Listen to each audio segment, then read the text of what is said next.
अब अगला 101 number question है, अशगाबाद समझौते का प्रमुख उद्देश्य क्या है?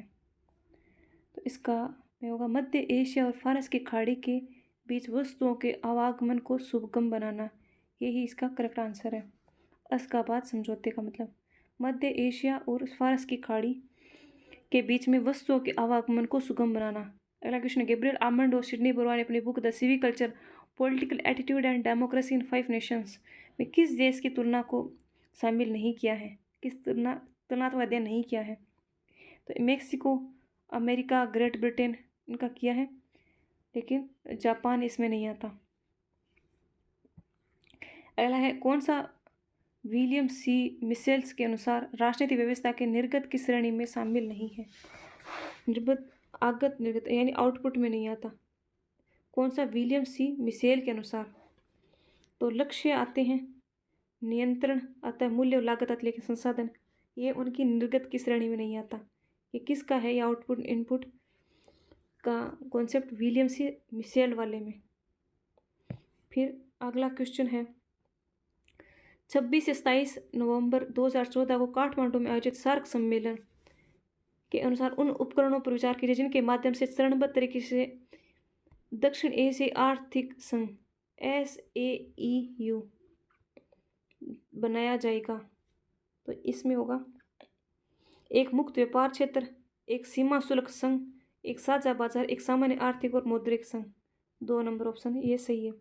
9 जून 2024 को राष्ट्रीय भवन में मोदी जी और मंत्रिमंडल के शपथ ग्रहण समारोह में पड़ोसी देश का कौन सा नेता शामिल नहीं हुआ था? तो मॉरिशस का पृथ्वीराज सिंह है, ये नहीं हुआ था। श्रीलंका का रानिल विक्रमसिंघे आया था।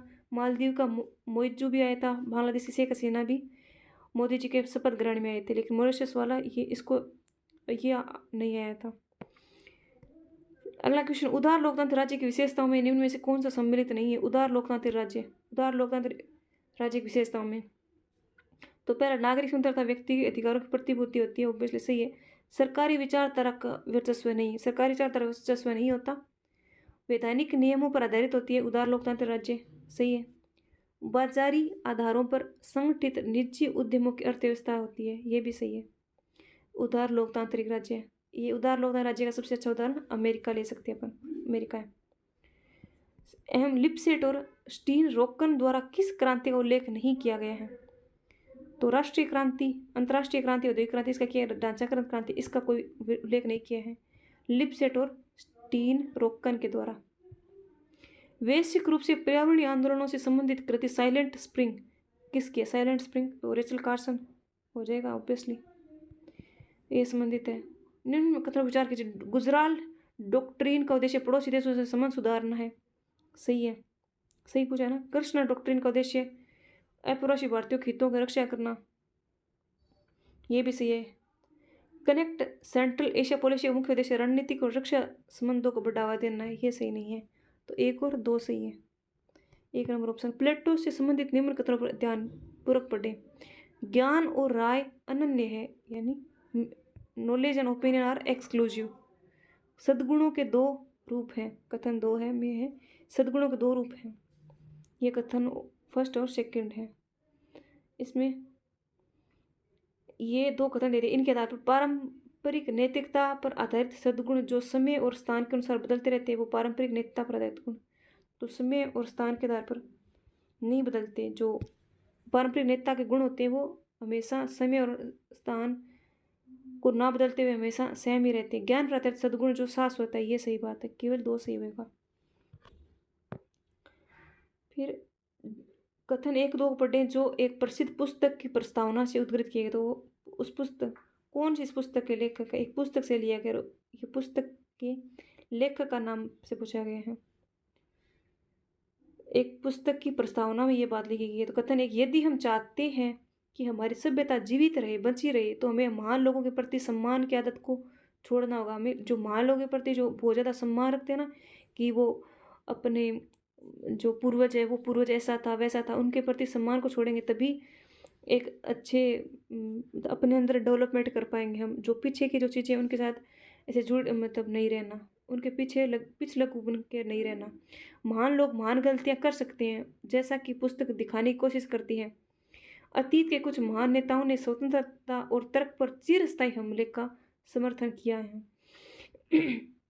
इस तरह ये पुस्तक राजनीतिक और इतिहास के दर्शन का एक महत्वपूर्ण परिचय है और सामाजिक पुनर्निर्माण के कुछ सिद्धांतों की एक परीक्षा है। तो इस पुस्तक के लेखक कौन है, इस तरह की बातें कौन करता है, तो ये है कार्ल पॉपर की पुस्तक की कोटेशंस है ये। तो उसकी प्रस्तावना में ये बात लिखी गई है। तो कार्ल पॉपर ऑब्वियसली ये हिस्टोरिसिज्म का आलोचक है, जो हिस्ट्री में जो अपन के नेता जो रहे हैं, जिनको अपन पूर्वज मान सकते हैं, उनकी जो व्याख्या बखान में लगे रहते हैं, तो इनका कहना है कि उसमें नहीं लगा रहना। जो पुस्तकें वो बहुत बड़ा चढ़ा करके बातें बोलती हैं, तो उस उनको ना मानते हुए अपने अंदर डेवलपमेंट करना है। अगला क्वेश्चन है, किस विचारक ने कहा कि राजनीति का नया विज्ञान उसके ह्रास का यथार्थ लक्षण है? राजनीति का नया विज्ञान उसके ह्रास का यथार्थ लक्षण है, तो ये कथन है लियो स्ट्रॉस का। भारत के संविधान के किस अनुच्छेद के प्रावधान के अंतर्गत लोक प्रतिनिधित्व एक्ट 1951 भारत के संसद द्वारा अपनाया गया? तो ये है अनुच्छेद 327 के प्रावधान के अंतर्गत लोक प्रतिनिधित्व एक्ट 1951 है, भारतीय संसद के द्वारा अपनाया गया है। अनुच्छेद 327 के अंदर अपन एक्ट 1951 को देख सकते हैं। निम्नलिखित कृतियों को उनके प्रकाशन वर्ष के सही कालक्रम में व्यवस्थित करें। नीचे दिए गए कोड के आधार पर सही विकल्प चुनें। हेराल्ड डी लॉसवेल की है politics, who gets what when and how. Arthur Bentley the process of government, Charles वेरिक एस्पेक्ट्स ऑफ पॉलिटिक्स, कैटलिन की science and method of politics. तो इनको कालक्रम में लगाना है। दूसरे आए पहले आर्थर बेंटले, ये आया था 1908 में समथिंग आया था, बुक आई उनकी। फिर चार्ल्स मेरियम के न्यू एक्सपर्ट्स ऑफ पॉलिटिक्स, ठीक है। उसके बाद जॉर्ज कैटलिन की science and method of politics, और इनमें सबसे लास्ट में है हेराल्ड डी लॉसवेल की politics, who gets what and how. अगला क्वेश्चन है, युग्मों को ध्यानपूर्वक पढ़ें। राजनीतिक दुनिया में उभरने के साधन से कुछ अधिक नहीं। राजनीतिक दुनिया में उभरने के साधन से कुछ अधिक नहीं है। राजनीति जो है दुनिया में उभरने के साधन से ज़्यादा कुछ है भी नहीं है, ये जॉनसन कह रहा है। तो ये सही बात है। और राजनीतिक घृणा का व्यवस्थित संगठन है, हेनरी एडम्स का कहना है। ये राजनीतिक शक्ति सामंजस्यपूर्ण काम करने के रूप में है, हन्ना अरेंट। तो ये तीनों कोटेशन सही है। महिलाओं पर अरस्तु के दृष्टिकोण के संदर्भ में कथन विचार कीजिए। पुरुषों की अच्छाई निरपेक्ष रूप से अच्छाई है, जबकि महिला की अच्छाई सापेक्षिक है। तो पुरुषों की अच्छाई वो तो हमेशा अच्छाई रहती है, निरपेक्ष है, वो बदल ही नहीं सकती, वो हमेशा सभी जगह हमेशा सेम ही रहती है अच्छाई। जबकि महिलाओं की सापेक्षिक है, वो बदलती रहती है उनकी अच्छाई, ठीक है। तो ये अरस्तु का कोटेशन सही है, क्योंकि वो महिलाओं का विरोधी था। लेकिन प्लेटो है वो महिलाओं का समर्थन था। महिलाएं घर के निजी दायरे तक सीमित है, क्योंकि व्यक्तिगत पारिवारिक संबंध नैसर्गिक है, ये बात भी सही है। राजनीतिक जीवन में उन लोगों की भागीदारी की आवश्यकता है जो अवकाश के समय और संपत्ति के मामले में समान हो। महिलाओं के पास ये दोनों ही चीज़ नहीं है, ना तो संपत्ति है उनके पास, ना ही उनके पास अवकाश है। तो 16 में ये तीनों ही बातें सही हो जाएगी। फिर 17 नंबर क्वेश्चन, किसने यह विचार व्यक्त किया कि लोकतंत्र का न्यूनतमवादी दृष्टिकोण निर्वाचनवाद की भ्रांति को जन्म दे सकता है, जो एक ऐसी स्थिति है जहाँ चुनावी प्रक्रिया को लोकतंत्र के अन्य आयामों पर प्राथमिकता दी जाती है। लोकतंत्र के अन्य आयामों पर प्राथमिकता दी जाती है। तो ये कथन है टेरी कार्ल का कथन है ये। लोकतंत्र का न्यूनतमवादी दृष्टिकोण निर्वाचन की भ्रांति को जन्म दे सकता है, जो एक ऐसी स्थिति है जहाँ चुनाव प्रक्रिया को लोकतंत्र के अन्य आयामों पर प्राथमिकता दी जाती है। तो टेरी कार्ल का कथन है ये। नारीवादी आंदोलन की समाजवादी धारा के मुख्य प्रतिनिधि विचारक कौन है नारीवाद की? तो ये है शीला रोबोथम। नारीवादी आंदोलन की समाजवादी धारा से संबंधित है शीला रोबोथम। बेंथम के अनुसार सुख को मापने के कौन से मापदंड का प्रयोग समाज के स्तर पर किया जाता है? सुख को मापने का समाज के स्तर पर, तो विस्तार कितना उस चीज़ का, ये समाज के स्तर पर यूज में लिया जाएगा, अपन यूज में ले सकते। अर्नोल्ड ब्रेक्ट के राजनीति विज्ञान के संदर्भ में वैज्ञानिक पद्धति के 11 चरणों की चर्चा की गई। इनमें से कौन से चरण का उल्लेख उनके द्वारा नहीं किया गया? अर्नोल्ड ब्रेक्ट ने वैज्ञानिक पद्धति के 11 चरण बताए, उनमें से कौन से एक चरण नहीं है? तो पूर्व कथन है, पूर्णन है, पर्यवेक्षण है, लेकिन कार्यकारी प्राकल्पना है, वर्किंग हाइपोथेसिस, ये नहीं है वैज्ञानिक पद्धति के 11 चरणों में। फिर विभिन्न शक्तियों की औपचारिक नीति के संदर्भ में कौन सा कथन गलत है? तो इसमें अंग्रेजों ने जानबूझकर प्राचीन भारतीय इतिहास और पुराण संस्कृति को विकृत किया ताकि भारत के लोगों में अपने इतिहास से विश्वास बढ़े। सही बात है। सेकेंड वर्ल्ड वॉर के बाद भी फ्रांस अपने उपनिवेशों को स्वतंत्रता प्राप्त प्रदान करने का इच्छुक नहीं था। हिंद, चीन और अल्जीरिया को अपनी स्वतंत्रता के लिए हिंसक संघर्ष भी करना पड़ा था। सही बात है। बेल्जियम का कांगो जैसे उपनिवेशों के साथ बहुत अच्छा संबंध था। बेल्जियम का नहीं, बिल्कुल ही नहीं। वो बेल्जियम यूरोपियन वाले तो इनको बहुत ऐसे मानते थे कि दूर ही रहे, ये हमारे देश में भी ना आ जाए, ऐसी उनकी मेंटालिटी थी। और इसने वहाँ अभिजन वर्ग बनाने के लिए कदम उठाए ताकि वहाँ पर उपनिवेश के हटने का निर्णय ले तो सत्ता बाड़ उनके हाथ में आ जाए। नहीं, ऐसा नहीं। बेल्जियम वालों ने तो कांगो को लूटा था, उनके लिए कुछ भी अच्छा नहीं किया था। तो ये बिल्कुल गलत बात है। ब्रिटिश उपनिवेश ने भारतीय जातिवाद संप्रदाय के विकास को बढ़ाया था। सही बात है। स्वतंत्र पार्टी के संबंध में कौन सा कथन सही है? कौन सी? स्वतंत्र पार्टी के बारे में। तो स्वतंत्र पार्टी गुटनिरपेक्ष नीति का समर्थन करती है। कौन सा कथन सही है? सही पूछा है ना 122 में अपन को। तो गुटनिरपेक्ष नीति का समर्थन करती है? नहीं, बिल्कुल भी नहीं करती स्वतंत्र पार्टी गुटनिरपेक्षता का समर्थन। यह पार्टी चाहती है कि सरकार अर्थव्यवस्था पर नियंत्रण रखे। बिल्कुल भी नहीं चाहती कि यह नियंत्रण रखे। सही पूछा नहीं अपन से। स्वतंत्र पार्टी की स्थापना 1969 में नहीं हुई थी, ये स्वतंत्रता से पहले ही हो गई थी। स्वतंत्र पार्टी मतलब जो भारत आज़ाद हुई तब भी इस पार्टी के जो नेता थे अपने की कॉन्स्टिट्यूशनल असेंबली में, यह पार्टी आर्थिक रूप से कमजोर लोगों के हितों को ध्यान में रखकर किए जा रहे कराधानों की विरोधी थी। ये बात सही है। किस विचारक ने संरचनात्मक विशेषताओं की पहचान करके राज्य के एक सिद्धांत को सुसंगतता देने का प्रयास किया था जो राज्य और पूंजीवाद के तहत प्रमुख वर्गों की स्थिरता और एकजुटता सुनिश्चित करता हो? संरचनात्मक विशेषताओं की पहचान करके राज्य के एक सिद्धांत को सुसंगतता देने का प्रयास किया जो राज्य और पूंजीवाद के तहत प्रमुख वर्गों की स्थिरता और एकजुटता सुनिश्चित करता हो। तो ये है लुई अल्थ्यूजर ने ये दिया था संरचनात्मक विशेषताओं की पहचान के लिए, ये कॉन्सेप्ट दिया था।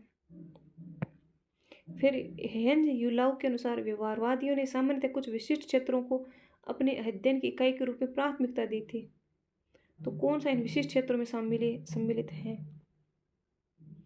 राजनीतिक व्यवस्था और उपव्यवस्था सही है। तुलनात्मक राजनीतिक प्रक्रियाएं ये भी सही है। तो ये तीनों सही बात है 124 में, ये तीनों सही है। हेंस यूलाउ के अनुसार प्राथमिकता दी है तीनों को। राजनीतिक व्यवस्था, उपव्यवस्था, तुलनात्मक राजनीतिक प्रक्रिया। मील के उपयोगितावाद के संदर्भ में गलत कथन पूछा है। वह इस बात से सहमत नहीं हो सका कि सभी सुख समान हो और न ही यह कि बाजार उन्हें निष्पक्ष रूप से वितरण करता हो। ये सही बात है बिल्कुल। बेंथम वाले उपयोगितावाद का ये समर्थन नहीं किया था उसने। उसका मानना था व्यक्ति की खुशी को सक्रिय रूप से बढ़ावा देना सरकार का काम नहीं है, सरकार का काम है, ये कहा था उसने कि सरकार उनके लोगों की खुशी के लिए काम करे। तो ये गलत कथन हो गया।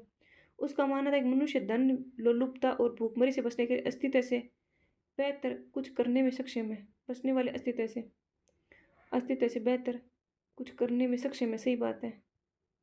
उसने सामाजिक भलाई के मापदंड के रूप में उदासीन उपयोगिताओं के अधिकतमीकरण को खारिज कर दिया और इसके स्थान पर नैतिक, बौद्धिक सौंदर्य साथ ही भौतिक उत्पादक क्षमता जैसे मानवीय क्षमता का अधिकतम विकास और उपयोग को रखा था। ये जेस मिल के बारे में सही है। रुडल के अनुसार भारत में वर्ग राजनीति की सीमांतता निम्न में किस कार्य से प्रभावित रही है? वर्ग राजनीति की सीमांतता तो ये प्रभावित रही है लोकतंत्र का ऐतिहासिक कालखंड औद्योगिकरण से रही है, समाजवाद ये नहीं है।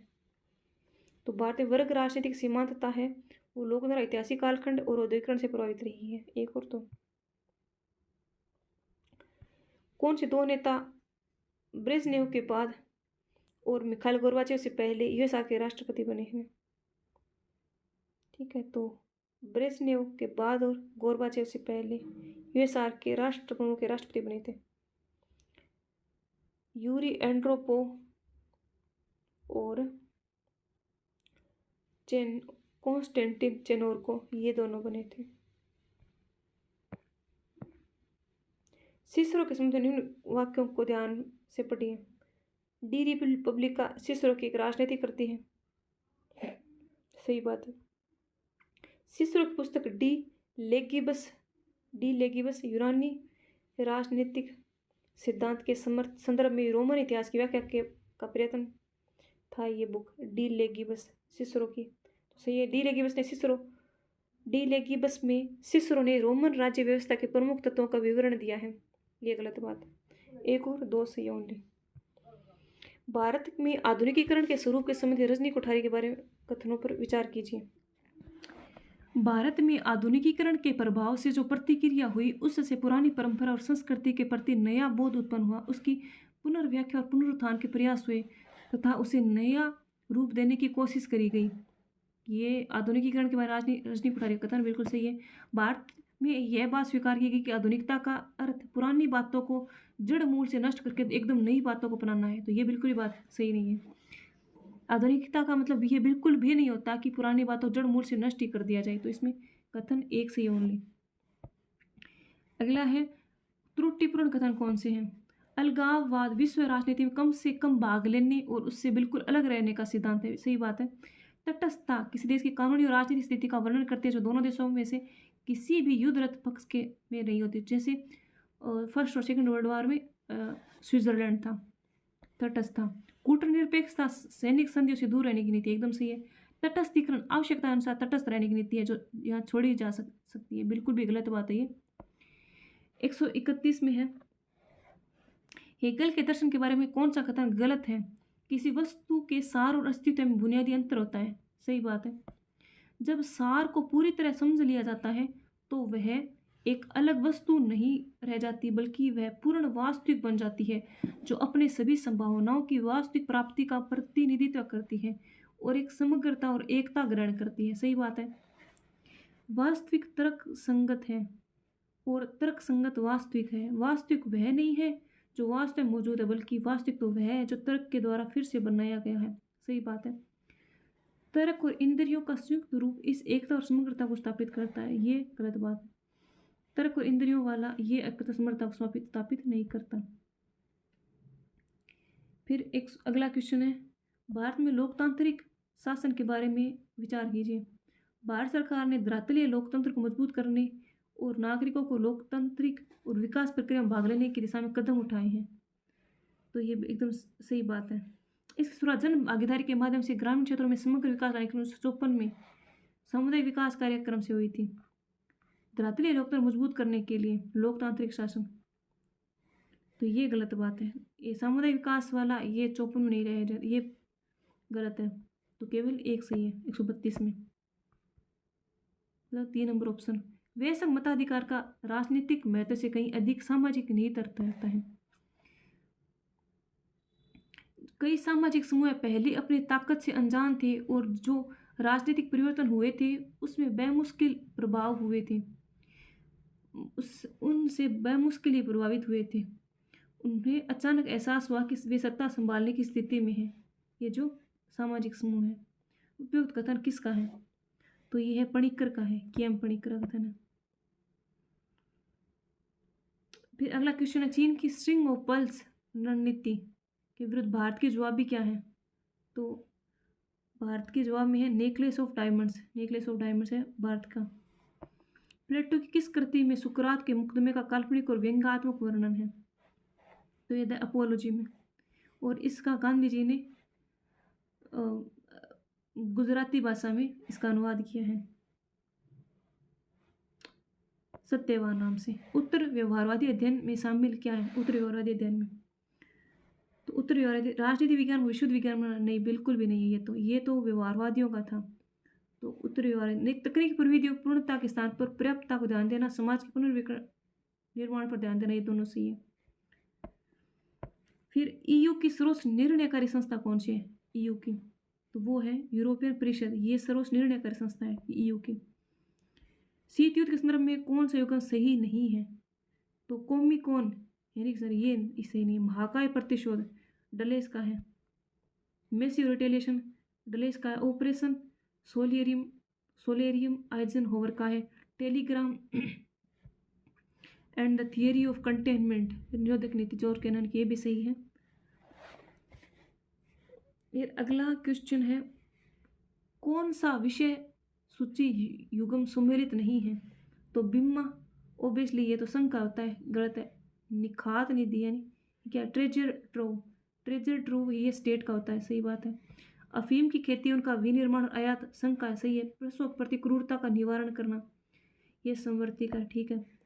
किसने मैकियावेली को व्यवहारवाद का अग्रदूत कहा है? तो ये कहा है विलियम टी ब्लूम ने मैकियावेली को व्यवहारवाद का अग्रदूत कहा है। किसने कहा कि द डी रिपब्लिका प्लेटो की रिपब्लिक की एक फीकी सी प्रतीक करती है? The D Republica maxi. अगला निम्न में से किस राजनीतिक दल की राष्ट्रीय कार्यकारिणी ने 1948 में भारत की संविधान सभा को भंग करने का आह्वान किया था? तो सोशलिस्ट पार्टी ने भारतीय संविधान सभा को भंग करने का आह्वान किया था 1948 में। भारत में निम्नलिखित में से किस समिति ने सिफारिश की कि चुनाव खर्च का गलत हिसाब दर्ज करवाने को चुनावी अपराध बनाया जाना चाहिए? प्रावधान का उल्लंघन करने पर 2 वर्ष की सजा भी होनी चाहिए। ये दिया था दिनेश गोस्वामी समिति ने कि चुनाव खर्च का गलत हिसाब देने पर चुनावी अपराध बनाया जाना चाहिए इसको। निकालो मैकियावेली राज्य की नैतिकता से ऊपर रखा, क्योंकि राज्य को नैतिकता से ऊपर रखा क्यों? क्योंकि उसका विश्वास था कि राज्य की आवश्यकताओं और मांगों को प्राथमिकता मिलनी चाहिए। अगला क्वेश्चन है, निकोलो मैकियावेली ने राज्य को नैतिकता से ऊपर रखा क्योंकि उसका विश्वास था कि राज्य की आवश्यकता और मांगों को प्राथमिकता मिलनी चाहिए, क्योंकि राज्य सामाजिक संगठन का सर्वोत्तम रूप है और मानव की सुरक्षा और उसके कल्याण के लिए सबसे अधिक आवश्यक संस्था है। यदि राज्य अपने उद्देश्य की पूर्ति के लिए केवल नैतिक साधनों का ही प्रयोग करे तो उसे मनुष्य की मूलतः अहंकारवादी और आक्रमणकारी प्रवृत्तियों का नियंत्रण करना असंभव हो जाएगा। इसलिए उसे नैतिक और अनैतिक सभी साधनों को यूज करना चाहिए। तो ये दोनों ही बात सही है उसकी। फिर सार्क के पर्यवेक्षक देशों ने जून 2024 में कौन सा देश शामिल नहीं है? सार्क के देशों में जून 2024 तक कौन सा देश शामिल नहीं है? तो ये है चीन, मॉरिशस, ईरान है, लेकिन रूस नहीं है सार्क के पर्यवेक्षक देशों में। फिर विश्व पूंजीवादी व्यवस्था की महानगर उपाश्रित संरचना पर ध्यान केंद्रित करते हुए आंद्रे गुंडर फ्रैंक ने अपने प्रसिद्ध पुस्तक capitalism and under development in Latin America में अपने सिद्धांत का समर्थन करने के लिए केस स्टडी के रूप में किन 2 देशों को चुना था? तो इसने चुना था ब्राजील और चिली को चुना था। किसने? आंद्रे गुंडर फ्रैंक ने अपनी book capitalism and under development in Latin America में। तार्किक प्रत्यक्षवाद, तर्क संगत चयन सिद्धांत। तो तार्किक प्रत्यक्षवाद रूडोल्फ कार्नफ और हर्बर्ट फिगल का तार्किक प्रत्यक्षवाद सही है।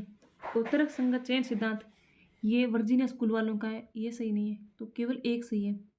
और हन्ना आरेंट की पुस्तक द ह्यूमन कंडीशन है मनुष्य गतिविधि स्तरों पर पहचान करी गई है। तो ये स्तर कौन कौन है? श्रम, कृत्य, कार्रवाई, लेबर, वर्क, एक्शन, तीनों ही है ये।